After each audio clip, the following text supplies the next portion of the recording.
கர்த்தரை தெய்வமாக கொண்டோ இதுவரையில் வெட்கப்பட்டதில்லை.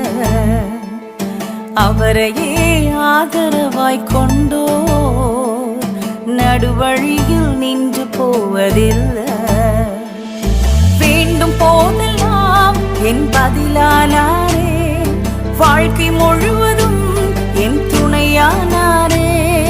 ஜெபிக்கும் போதெல்லாம் என் பதிலானாரே, வாழ்க்கை முழுவதும் என் துணையானாரே. ஆராதிப்போமே அவரை.